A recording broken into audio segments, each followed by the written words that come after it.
हाय. माझं मी स्वीकारलेलं चॅलेंज होतं की पावभाजी माझ्या भावाला खायची होती पावभाजी. तो म्हटला की एक आमच्या इथे हडपसरमध्ये फेमस रेस्टॉरंट आहे आणि तिथे खूप छान पावभाजी मिळते, तर त्याच्यापेक्षा चांगली पावभाजी बनवून दाखव असं चॅलेंज त्यांनी दिलं आणि मी ते स्वीकारलेलं आणि खरंच खूप टेस्टी पावभाजी झाली होती. तर चला पाहूया की मी कशी केली होती. हे माझं सेकंड डेचं चॅलेंज होतं, ते मी एक्सेप्ट केलं. So let's see.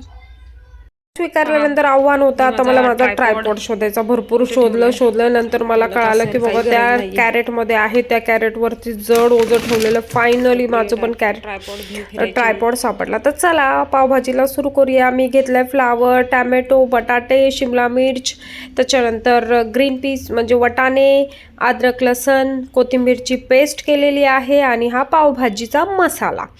तर आता आपण मस्त अशी खमंग वास सुटणारी पावभाजी बनवणार आहोत. तर मी एक कुकरमध्ये पहिलं फ्लावर, बटाटे, त्याच्यानंतर टॅमॅटो, वटाणे आणि शिमला मिर्च हे सगळं त्याच्यामध्ये टाकलेलं आहे, कारण त्याला उकडायचं आहे. पहिलं त्याच्या आधी मी हे एकदम स्वच्छ धुवून घेतलेलं आहे. स्वच्छ धुवून घेतल्यानंतरच मी आता ते काम करणार आहे, कारण की शिमला मिर्च, वटाणा, फ्लावर, टॅमॅटो या सगळ्यांना राग येईल की आम्हाला बाबा आंघोळच घातलेली नाही आणि तसंच शिजवलेलं आहे. म्हणून सगळ्यात आधी मी या सगळ्यांना एकत्र केलं आणि कुकरला बेसिंगच्या इथं नेलं. पिण्याचं पाणी आमचं तिकडंच आहे. सुदैवाने आम्हाला 24 तास पिण्याचं पाणी आहे, त्यामुळे स्वच्छ धुवून घेता येलं.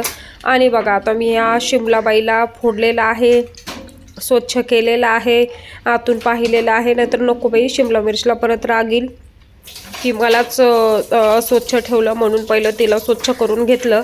आणि मग त्याच्यानंतर मी सुरुवात केली ती पावभाजीची प्रोसेस. आणि त्याच्या आधी मी सगळं स्वच्छ धुवून घेतल्यानंतर पाणी घेतलं कुकरमध्ये आणि गॅसवरती आता ठेवते कुकर.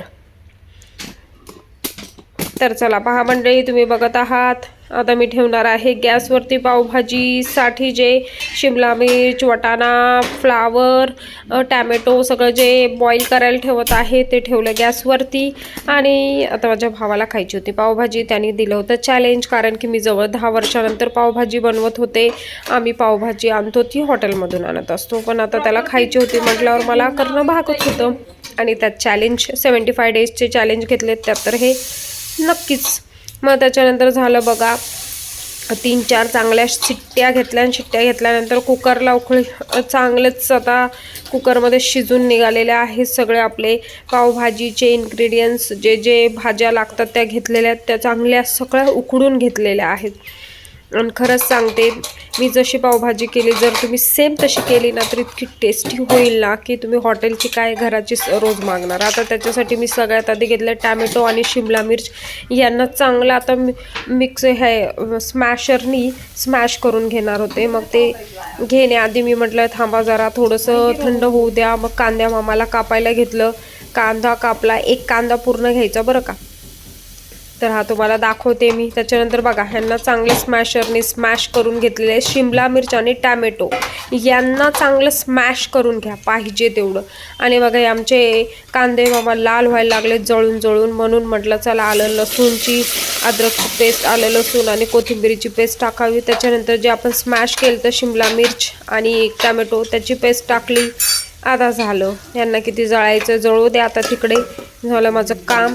आता मी त्यांना चमच्याने हलवलं, चमचा मामा म्हटलं मी ढवळतो त्यांना. मग त्याच्यानंतर बघा टॅमॅटो आणि शिमला मिर्च झाल्यानंतर फ्लावर आणि बटाटा आणि वटाणे यांना चांगलंच स्मॅश करायला घेतलेलं आहे. चांगलं त्यांना स्मॅश करून घेत होते.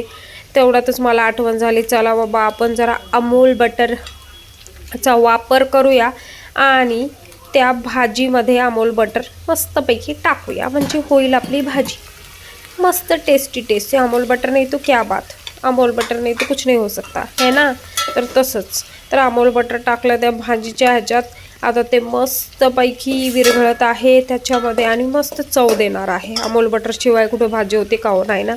त्यामुळेच बघा ही भाजी, ह्या भाजीमध्ये आपण तेल, त्याच्यानंतर कांदा चांगला लालसर भाजून घेतला, त्याच्यात आलं लसूण कोथिंबीरीची पेस्ट टाकली. मग आता मी टाकत आहे मसाला, पावभाजीचा मसाला टाकला, त्यालाही चांगलं हलवत आहे. ते झाल्यानंतर अरे मीठ नसेल तर कसं होणार आपलं, मीठही टाकलं. चवीनुसार आपल्या मीठ घ्या तुम्ही. घेतलं. त्याच्यानंतर जे मी फ्लावर, त्याच्यानंतर वाटाणा आणि बटाट्याची पेस्ट केली ना ते टाकत आहे. एका परातीत स्मॅश करायला घेतलेलं. ते झाल्यानंतर हे बघा मी अशी टाकत आहे. ते टाकल्यानंतर मस्तपैकी त्याला आता आपल्याला खमंग असा वास सुटलेला, कारण पावभाजी मसाला ते सगळं टाकलेलं. आणि हो, सगळ्यात मेन म्हणजे हे पावभाजीचं राहिलेलं उकळीचं पाणी होतं तेच टाकायचं. त्याच्यामुळे आणखीच भाजी टेस्टी होते, नाहीतर लोक फेकून देतात. तसं नाही करायचं. त्याच्यात मी मसाला देखील टाकलेला आहे. आमचा घरगुती जो काळा मसाला असतो तो टाकला. म्हटलं चला नवीन प्रयोग करू म्हणून तोही टाकलेला आहे. आणि आता अमूल बटरची आणखी क्यूब मी टाकत आहे, कारण आपल्याला अमूल बटरशिवाय पावभाजी होऊ शकत नाही, सगळ्यांना माहिती. त्यामुळे ते पण ॲड केलं मी मस्तपैकी. हे बघा दिसतंय ना कसं मस्त विरघळत आहे, कसा छान रंग येतो. खरं सांगते, तुम्ही ही पावभाजी करून बघा. हे बघा मी लाल मसाला टाकला होता. त्याच्यानंतर म्हटलं आता चला खायची तर आपल्याला पावसोबतच आहे, मग पावला अमूल बटर लावून घ्यावा. एकीकडं भाजी होती तोपर्यंत अमूल बटर देखील मस्त गरम करून घ्यावेत, म्हणून अमूल पाव मस्तपैकी गरम करून घ्यावेत म्हणून मस्त आपला अमूल बटर काढला आणि पावला लावत बसले.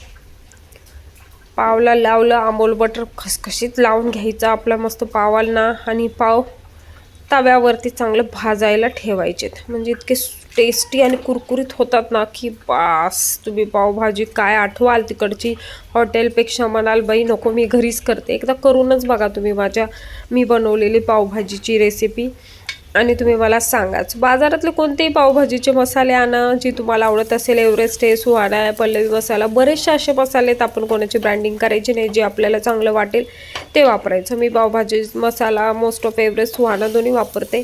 अजून दुसरे फार काही आहेत ते पण वापरते. नवीन नवीन वापरायचं, टेस्ट वेगवेगळी येते, आपल्याला कळतं. बघा हे पाव मस्तपैकी गरम होतात. ते बघा कसा अमूल बटर भाजला जातोय बघा पाव. म्हणलं नको बाई, पावला जास्त जळून खाक करण्यापेक्षा मस्तपैकी आपण पाव थोडे थोडे हलके गरम करून घ्यावेत. आणि हे पाव असे गरम केलेले आहेत. तुम्ही बघा अमूल बटरचा इतका सुंदर वास येत होता, आणि पावभाजीचा तर सगळीकडे खमंग असा वास सुटलेला. ते राहत जात नव्हतं. ते इतकं भारी झालं होतं पावभाजी खरंच.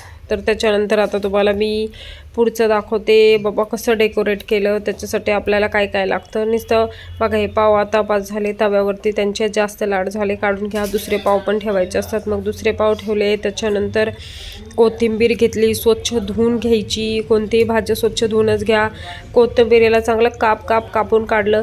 म्हटलं बाई हिच्याशिवाय तर काय मजाच नाही भाज्यांना, मग वरून टाकण्यापेक्षा म्हटलं चला एका वाटीत कापून ठेवूया कोथिंबीर. मग घेतला कांदा मामा राहिलेला होता, त्या कांद्या माम्याला कापून टाकला. बघा अर्धा कांदा होता माझ्याकडे, तो कापला. तो कापून झाला. बारीक बारीक बारीक बारीक त्याचे काप केले मस्तपैकी, छोटे छोटे छोटे छोटे ते टाकले. त्याच्यानंतर माझ्याकडे लिंबू होता, मग लिंबू घेतला. लिंबूला पण कापून काढलं. लिंबू कापल्यानंतर त्याला मस्तपैकी टेस्ट पावभाजीला लिंबू असल्याशिवाय काय येणार हो, बरोबर का नाही. मग लिंबूला पण कापलं. हे बघा मस्त वाटीत ठेवलं. ज्यावेळेस तुम्हाला पावभाजी खायची त्यावेळेस घ्यायचं. मग कांदा, कोथिंबीर आणि लिंबू तुम्हाला टेस्टनुसार तुम्ही घेऊ शकता. आता बघा मज्जा झाली आपली पावभाजी. इतका वास सुटलेला, असे बाजूबाजूचे जळत असतील, मेले कुठले म्हणत असतील की बाई काय पावभाजी बनवली, आणि खमंग असा वास सुटलेला. हे झाल्यानंतर मला तर इतकी भूक लागलेली, म्हटलं चला खाऊया आता आपण. तर ही आहे पावभाजी छोट्याशा डिशमध्येच घेतलेली. त्याच्यावर कोथिंबीर, कांदा आणि लिंबू तर आपला सगळ्यात फेवरेट आहे बाबा. मग चांगलं पिळून काढलं आहे बघा.